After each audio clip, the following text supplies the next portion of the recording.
After Rebirth, I tore apart the toxic best friend who took the blame for me. Chapter 1. My supposed best friend, Brittany, was preggers and hitting up a strip club to ogle the male dancers, but she told her hubby she was at my place scarfing down chili. Then, after a wild night, she ends up with a miscarriage, and she pins the whole damn thing on me.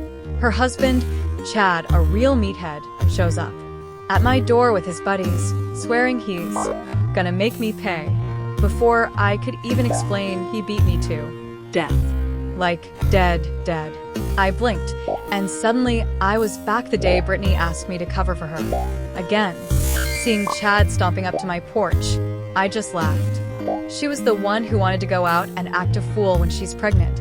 It's not my fault if she's been wilding out. Maybe the problem is you? Chapter 2. Brittany, my train wreck of a bestie, was waddling around a strip club, getting cozy with some dude wearing next to nothing. She told Chad she was at my place, eating chili. My phone buzzed non-stop, all Chad. I ignored the first few calls, but he started spamming me with voice messages. Clicking on one that was like 59. Clicking on one that was like 59 seconds long. I held the phone away from my ear. Even then, Chad's full-on rage tsunami blasted through the speaker. Amy, are you freaking kidding me? Brittany's pregnant. You're letting her eat that crap? If anything happens to my kid, you're dead meat. And while you're at it, tell her to turn on her damn phone. I've called her a million times. Did you talk her into going out again? Listening to Chad's entitled rant, I rolled my eyes. Last time around, my drama queen of a friend, Brittany, loved hitting the clubs even before she and Chad tied the knot. She always blamed me for dragging her there. Of course, Chad never liked that. He'd warn her to stay away from me like I was the plague. After they got married, she kept sneaking out, only to get busted by Chad one night. She had a hickey, and Brittany told Chad it was from partying with me. After that, Chad gave me the stink eye every time he saw me.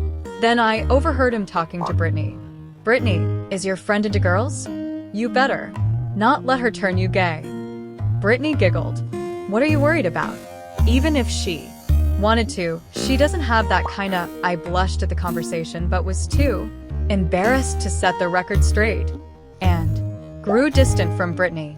Now she's knocked up and hitting the clubs, and using me as her alibi. The voice messages from Chad were devolving into straight-up insults. Amy, you're a freak. Don't screw up my wife. Make her call me now, or you're gonna regret it. I snapped. I blocked Chad's number and email. Everything. Last time around, Brittany got wild and went to the bars while 5 months pregnant to party and dance. She told her husband that she'd been at my house eating chili. She ended up having a miscarriage, and the blame fell on me.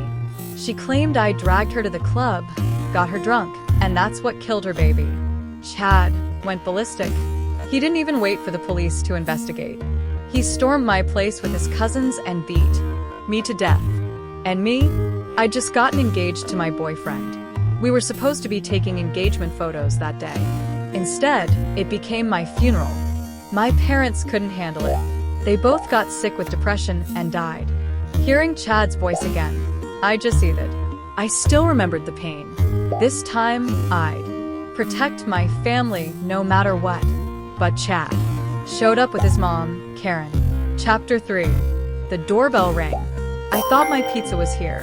Instead, the door got kicked in. Chad and Karen. Chad stormed in, bellowing, Amy, you lying.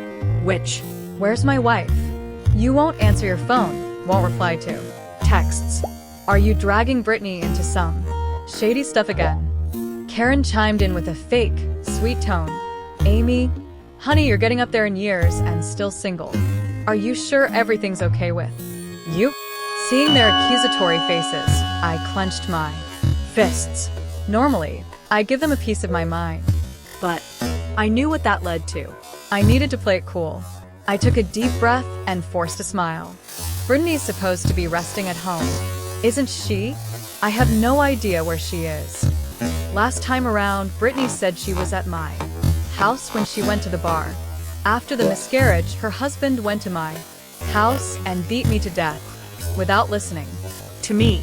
This time, I tried to explain, but seeing Chad, I knew I was wrong. He'd always believe I was a bad influence. Brittany made sure of it. Chad killed me because he was finally fed up. Karen, seeing I wouldn't talk, started in. Amy, Brittany's pregnant. She's supposed to be resting. She said she was coming here for chili, but it's almost 10 and she's not home. Her phone's dead. Brittany doesn't lie. She said she was here. We know you're close, but you can't just hold her hostage. I couldn't help but laugh. Brittany's a grown woman. If she was here, she'd be gone by now. Am I supposed to be holding her against her will? And you barging in here is breaking and entering. Don't you think I should call the cops? Before I could finish, Chad backhanded me. Chad was a security guard for our complex. He was tall and strong and had once taken down a stray dog. His hit knocked me senseless. Seeing I was quiet, he pulled out his phone and started recording. Turns out there's a freak in our complex. She has issues and wants to ruin my wife. If nobody else will stop her, I will. Chad posted it to the building's Facebook group. Everyone started asking what was going on. Chad started filming while talking. This woman is crazy. My wife is conservative and trusts her, but she wants to hurt my wife and told her to stay out at night. I thought she'd stop after Brittany got pregnant, but she's been hiding Brittany away for dinner. I can't get in touch with my wife and this freak is acting shady. Tell me what's happening. In the video, Chad was emotional. He looked like he was scared for his wife. A lot of people in the group knew Chad had taken down the stray dog. They started to feel bad for him. A lot of people have been ruined by friends. Yeah, if my girl had a friend like that, I'd break her legs. She's an adult, but so immature. How can she act like this? Brittany's preggers. That's so dangerous. Little Chad, ask where she is. Maybe she got sent to Mexico. Hearing Mexico, Chad got worried. He started a Facebook Live. People who had been watching the group flooded the live. Chad was excited by the numbers and shoved the camera in my face. You little witch, tell me where my wife is or I'm gonna teach you a lesson. Karen started in, finding a broom to hand to Chad. Son, use this. She'll talk. I stared at Chad. Brittany isn't here. I never told her to do anything. Get out of my house, or I'm calling the cops for trespassing. I thought Chad would get scared, but he got more excited. You think I'm scared? I'm not scared of anything. He swung his broom, hitting a vase off of my bookshelf. As it fell, it broke into 2 pieces. On the live, someone with an antique icon freaked out. Little Chad, what you broke looks like an ancient piece. That's $1 million. Chad froze. Then he acted like he didn't care. $1 million? Maybe it was fake or a gift from her sugar daddy. How could a girl buy something like that? Chad swung the broom at the shelf again. Chad was a security guard who always kissed up to others. He hated rich people. He said the girl had to be paid off or she wouldn't be able to afford it. A lot of the people in the group were like Chad. They cheered him on and told him to break more things. I tried to stop him. Chad, Brittany's not here. I don't know where she went. Call the cops. Don't go crazy here. If you don't stop, I'm calling the cops. Some people in the live were using their real names. They got quiet, but some people still wanted to watch the show. Chad was seeing red. He thought I was hiding. Brittany. He waved his broom. Go ahead. I want you to call the cops so they can arrest you. Then Brittany won't hang out with you. The number of viewers stayed high, but nobody said anything. Then someone left a comment.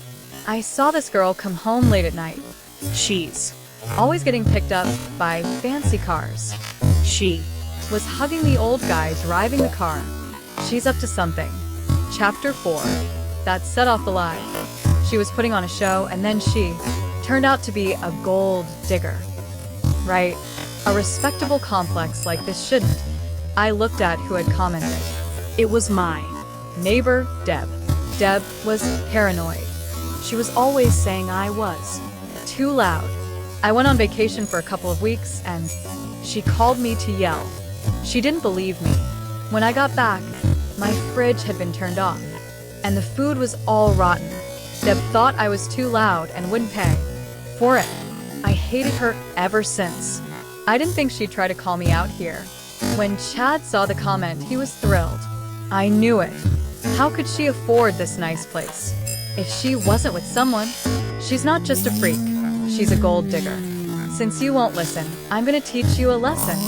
Chad kicked a cabinet under the shelf, knocking all of the decorations on the floor. They broke into pieces. The live stayed quiet. The people who were watching were the employees for the complex. Last time around, I had died because they had given Chad my address. After I died, I learned that Brittany was related to them. Why would they help me? He knew the car was my dad, but he stayed silent. If Chad killed me, he helped.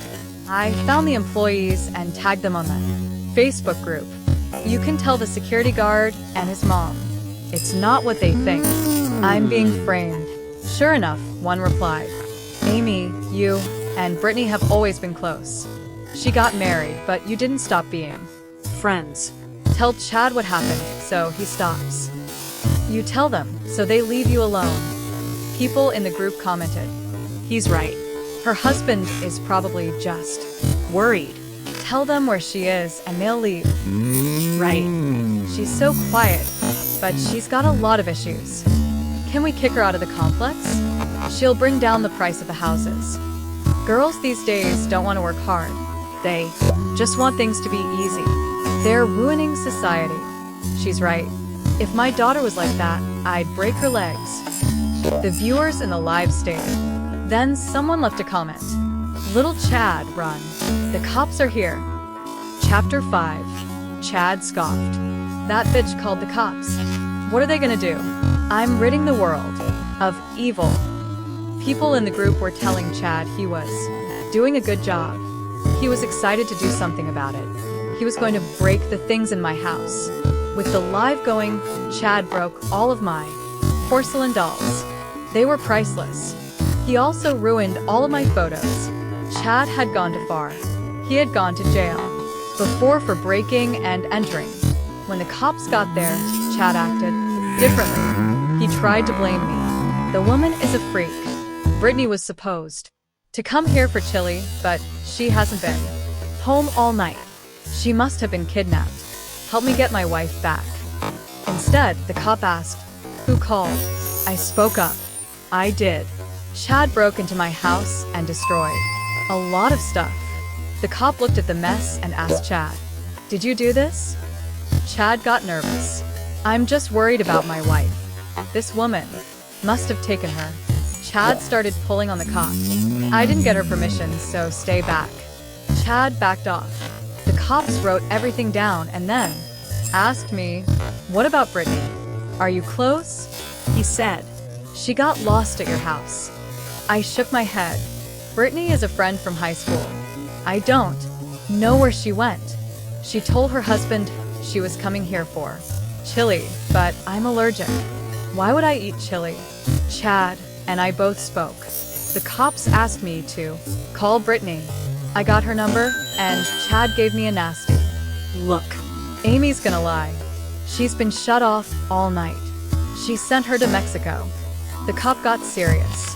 Be nice and stop with the lies. Chad stepped back. The cop dialed Brittany's number. The phone rang. Chad started to say something, but a cop glared at him. The phone was answered, and Brittany said in a sweet voice, Amy, I wanted you to come, but you didn't. Do you regret it? There's a lot of hot guys here. If you come now, you can still get one. Besides Brittany's voice, I could hear men. I stared back at her. Brittany, it's late. Aren't you worried your husband will be mad? Brittany scoffed. Who cares?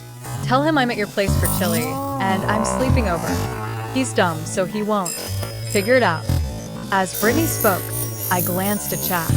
His face turned red. If the cops hadn't been there, he would have beat her. It was clear what had happened. The cop pulled the phone closer to him. Brittany, this is the police. You need to come to the station within an hour. There has been a home invasion. The phone went quiet. I could hear Chad yelling, Brittany, you're being difficult. Why are you at a strip club? Get home now, or I'm gonna deal with you. Chapter 6. The cops took Chad and his mom to the police station because I had to find everything that Chad had destroyed. I got to the police station half an hour later. When I got to the station, Brittany was already there. As I walked in, I saw Chad grabbing her by the hair and yelling, "You were pregnant and went to a bar. You're never like this. Who told you to do this?" Chad knew he had framed me and was trying to get out of it. He was trying to blame me. I handed the paper. That security guard broke a lot of things in my House. Here is the evidence. He also lied online and hurt my reputation. Brittany heard me and ran over. She tugged on my arm, trying to get me to say things. Amy, tell Chad I'm here for chili, but I went to the store. He didn't find me. I rolled my eyes. Brittany always lied. In high school, I kept away from her. It was too late. We were already in a police station. I was about to say something when Karen slapped Brittany. She pointed at her nose and yelled, "I wait on you hand and foot, but you go out and have fun. You're too happy." Brittany held her face in shock. She never thought her mother-in-law would hit her. She blamed me for it. "Amy, it's all your fault. Why did you have to tell them?" I laughed. "How is this my fault?" Brittany started to fall over. Chad held her up. He stared at Karen. "Mom, there's a baby in there. If you kill my son, I'm gonna be mad." Karen shook. "She was about to cheat on you, but you're protecting her." Chad laughed. "I'll kick her out as soon as she has the kid. Then I'll get someone else. If you hurt her, I'll have to pay." Listening to all of this, Brittany froze. I couldn't believe what they were saying. Chad was calling her a tool for making babies. Brittany bragged about Chad to her friends. What a load of crap. One of the cops looked unhappy and coughed. They started looking at the papers. After looking them over, Chad owed over $25 million. Chad didn't believe it. "Those junk items aren't worth that much. You must be mistaken." The cop looked angry. Chad went back to me. "Amy, she's in trouble, and I need you to make it right again." I shook my head. I wouldn't give them a chance.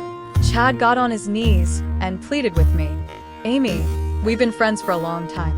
Chad was just worried. "You're rich, so forget it. Please think about everything and let us go." I looked at Brittany, and her face was wet. I thought about high school.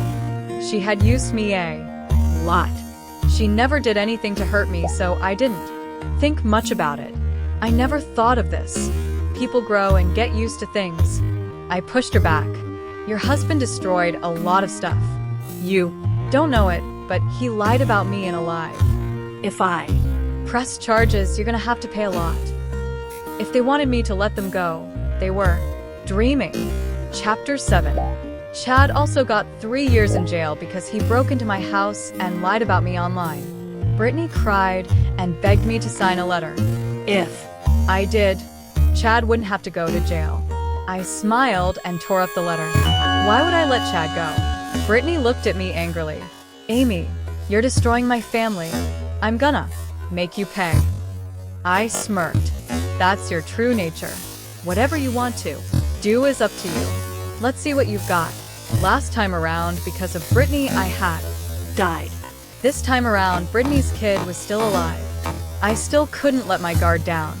I brought a case against the complex and everyone who had lied about me. The people who had lied got their just rewards. I finally started to feel better. I didn't think about it again, but Brittany got even worse. One day, I took the bus to work. The bus was crowded, but I found a seat. When we were close, a preggers person stood beside me. They had covered up with clothes. Because she was preggers, I let her have my seat. Then the bus shook and the preggers person fell on me. They grabbed my clothes and said I pushed them over. I tried to explain, but the person looked like Brittany. I shook her off of me. Brittany, are you crazy? Why did you have to follow me here? Do you want to lose the kid? You're too mean. What are you going to do? But the accident made its way on the news. Chapter 8. When it was almost time to leave, people started sharing a video. That video made its way onto the news. When I clicked on it, I saw me and Brittany on the bus. It had been edited. At first glance, it looked like I had pushed Brittany over. Everyone hated me for it. How could someone be mean to a mother? Does she not have a mom? She probably doesn't. It's not her fault. It must be what's gonna happen. She was mean in high school. I hear she's mean to her friends. How disgusting.